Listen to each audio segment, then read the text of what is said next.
Al-Anfal ayat 2. Innamal mu'minuna alladzina idza dzukirallahu wajilat qulubuhum. Ciri orang yang imannya sampai ke hati itu, cara ngeceknya kata Allah, kalau diperdengarkan disebutkan nama Allah, ada konfirmasi di hatinya, ada getaran. Nah biasanya, maaf, dalam sehari Allah memerintahkan disebutkan namanya 5 kali dalam sehari setiap pergantian waktu. Subuh, ke siang zuhur, ke sore asar, ke maghrib, ke isya. Diperintahkan, diperdengarkan pada semua manusia yang masih punya telinga. Telinga dalam bahasa Arab disebut udhun, jamaknya disebut adzan. Karena itu lafaz pertama saat adzan dikumandangkan kalimatnya apa? Allah. Allahu Akbar, Allahu Akbar. Pernah nggak merasakan begini? Allahu Akbar, Allahu Akbar. Begitu mendengar kalimat itu ada getaran di hati kita, sudah adzan. Nah itu konfirmasi iman sudah sampai ke hati.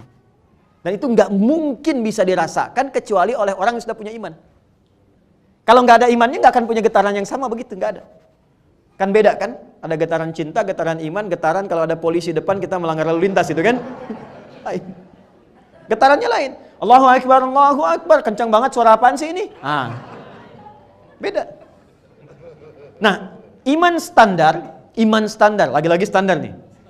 Iman standar itu konfirmasinya begitu diucapkan langsung ada getaran. Itu standar iman. Allahu Akbar, Allahu Akbar. Subuh misalnya jam 4:06. 4:06. Allahu Akbar, Allahu Akbar. Ada getaran, cepat bangun, sudah adzan. Nah itu menunjukkan imannya standar.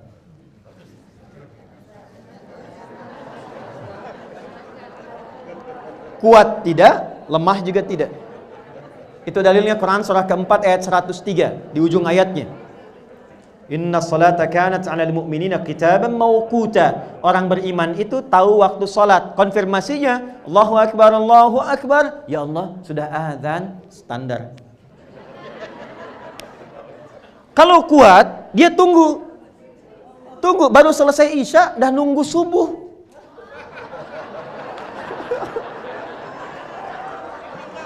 Bukan nggak tidur. Dia tahu waktu subuh 4:06, dia pengen bangun jam 3. Dia mau siap-siap sebelum dipanggil. Itu menandakan imannya sedang kuat, tinggi. Yang repot itu dipanggil jam 4:06, baru sadar jam 6:04.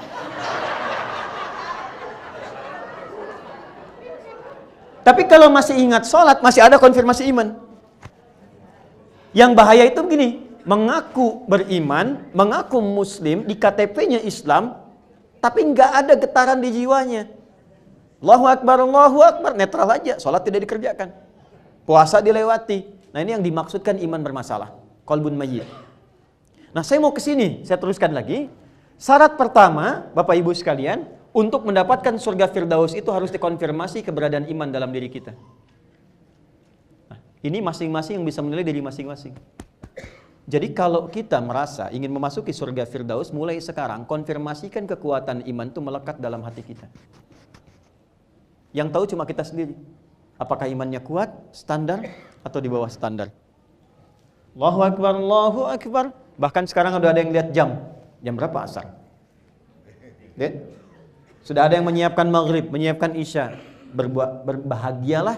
Pokoknya sepanjang ada getaran dalam jiwa kita yang mengonfirmasi keagungan Allah, maka disitulah kita masuk dalam level golongan apa? Mu'minun. Qad aflahal mu'minun. Kuncinya sudah ada. Nah sekarang cara melatihnya bagaimana? Supaya iman itu semakin kuat, dijaga sampai dengan meninggal. Karena kalau nggak dilatih sinyalnya redup, Bu, Pak. Kalau nggak dilatih sinyalnya redup. Kayak Anda punya handphone, kalau sudah baterainya lemah kan harus dicas kan? Kalau mau dicas kan biasanya pakai kabel kan? Ada adaptornya disambungkan kan? Kabel itu bahasa Arabnya habel. Disambungkan ada energi lagi masuk dalam diri kita, masuk dalam handphone. Baterainya kuat lagi. Nah, harus ada tali yang menyambungkan kita dengan Allah. Hablum minallah. Cas, untuk mengecas supaya iman itu lebih kuat lagi. Maka bentuknya apa? Perhatikan kalimatnya baik-baik. Qad aflahal mu'minun alladzina hum fi salatihim khasyun. Amalannya 1. Ini netral, Anda mau jadi apapun, mau jadi notaris, mau jadi pejabat yang lain dan sebagainya. Pokoknya kalau ini dikerjakan, jaminannya firdaus, bukan sekedar jannah. Salat, perhatikan, salatnya khusyuk.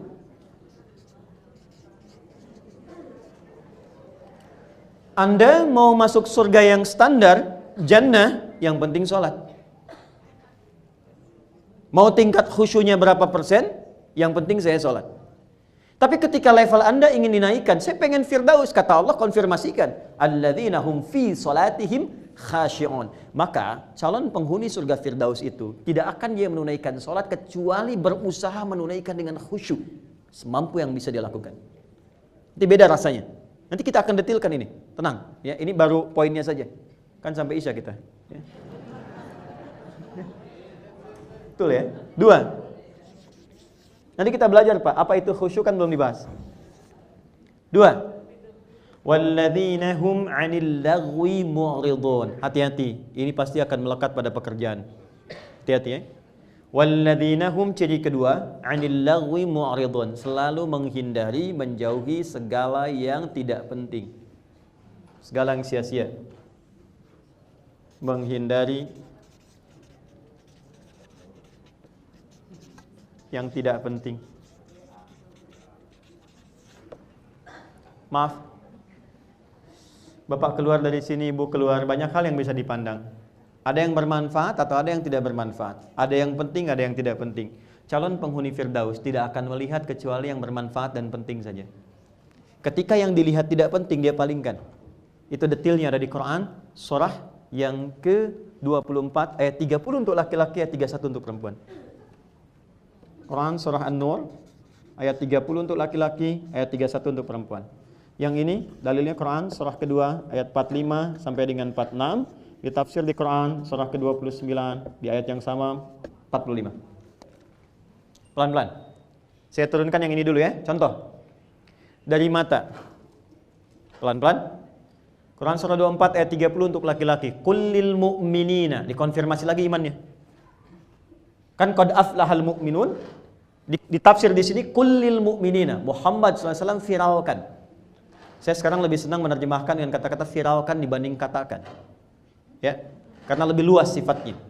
Muhammad SAW viralkan. Kalau sudah viral, like, share, and subscribe kan? Baik. Muhammad viralkan. Katakan pada semua yang merasa beriman, yaghuddu min absarihim, maka praktekkan ghaddul basar. Apa itu ghaddul basar? Ghaddul basar itu bukan nggak boleh lihat. Silahkan melihat. Tapi ketika yang dilihat itu berpotensi mendatangkan yang tidak bermanfaat, apalagi maksiat, maka palingkan. Awas, jangan salah ya. Saya berbicara misalnya dengan bapak, dengan ibu. Dalam Islam silahkan, saling menatap gak ada masalah. Tapi ketika yang ditatap itu berpotensi mendatangkan hal yang tidak bermanfaat, bahkan maksiat, palingkan. Anda silahkan cek WA, lihat gambar macam-macam YouTube. Ketika tatkala melihat itu ada hal yang tidak bermanfaat, palingkan. Definisi palingkan itu bisa hapus, bisa ganti, ya, bisa kita palingkan dengan nyata. Ya. Jadi bukan nggak boleh lihat. Ini penting saya tegaskan karena saya dulu pernah 2002 di Jogja, ada seseorang yang memahami ayat ini nggak boleh lihat gitu. Jadi dia naik sepeda ke pinggir jalan raya, matanya nunduk begini tuh. Nah, sekira ini penting untuk ditekankan kembali ya. Kemudian wa kullil mu'minati, perempuan juga begitu. Yaghdudna min absarihinna. Jaga pandangannya. Dari mata turun ke kelisan dulu, Bu. Kelisan. Jangan langsung ke hati aja ya, jangan langsung ke hati, turun ke kelisan. Yang dipanggil imannya lagi. Enggak, saya mau detilkan tentang kalimat anil lagwi mu'ridun. Kan ada kan kata-kata yang tidak manfaat? Ya kan? Apa di antara contohnya? Lawan dari semua yang baik. Celaan itu gak bermanfaat. Hoax itu gak bermanfaat. Maaf ya, cacian gak bermanfaat. Berdebat yang tidak benar, debat kusir gak bermanfaat. Maka turunlah Quran surah 49 di ayat yang ke-11 sampai 12 misalnya. Ini kalau kita mau rinci sampai ke kaki kita bisa turunkan. Ini baru mulut, baru lisan. Ya ayyuhalladzina amanu, hai semua orang yang telah merasakan beriman. Iman. La yasra qaumin qaum, jangan saling mencela. Ketika Anda menuliskan Notaris Muslim Indonesia, Anda katakan bersama menggapai Firdaus, bersama menggapai Jannah, maka konsekuensinya sifat-sifat ahli Jannah itu turunkan dalam perilaku kita. Jangan sampai di keluarga besar ini ada yang saling mengecilkan, saling ingin menjatuhkan, saling mengungkap aib dan sebagainya. Baik itu di lingkungan keluarga, kalau disebut besar termasuk keluarga besar yang tidak ikut ke sini. Ibu datang, suami di rumah, jangan sampai bikin pengajian ibu yang suami disebutkan. Betul, ini contoh yang contohnya nyata diungkap di Quran, surah keempat ayat 34. Karena di antara nama perempuan itu kalau banyakan disebut nisa.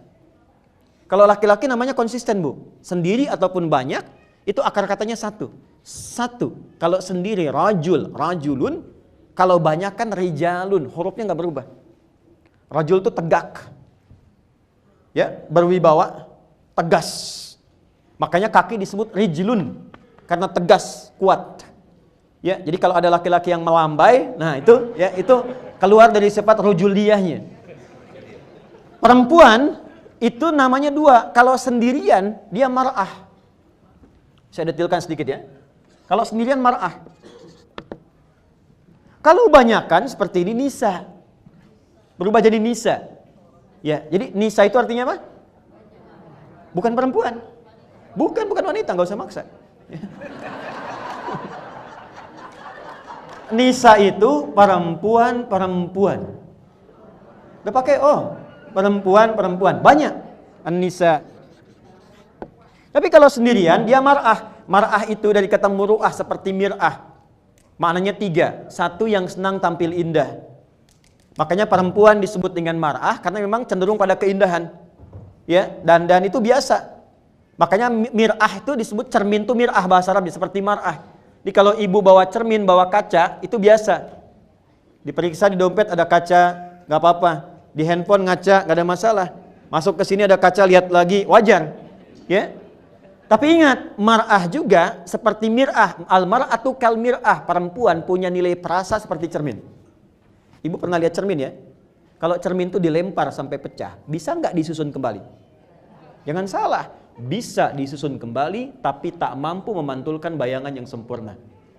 Sama dengan perempuan, jika dia tersakiti, bisa cepat memaafkan, tapi sulit melupakan apa yang telah dialami.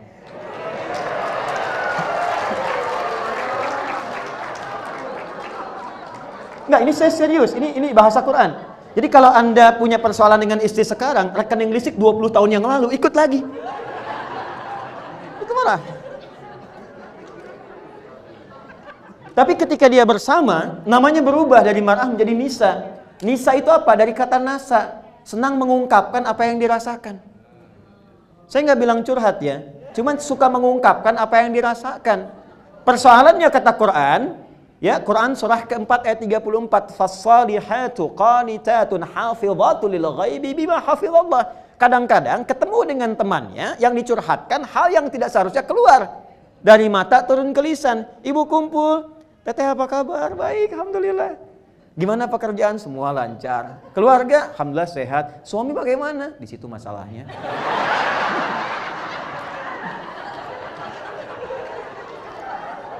Hati-hati ya. Hati-hati. Ngurus mulut tuh. Wah, silangkan yang nggak penting. Sekarang nggak harus pengajian, Pak. Sudah bangun pagi, pasang status. Hati-hati. Ini ada bahasa Quran gini. Wa idza ja'ahum amrum minal amni awil khaufi adza'u bih. Itu sudah ada ayatnya. Ciri orang sakit, ciri masyarakat sakit itu semua diupdate. Semua di broadcast. Itu ciri orang sakit. Anda keluar dari sini, lihat langit mendung, dipoto ceklik. Sekitar Bintaro mendung. Itu sakit itu. Itu sakit. Calon penghuni Firdaus hanya mengupload yang bermanfaat saja. Ingat ya.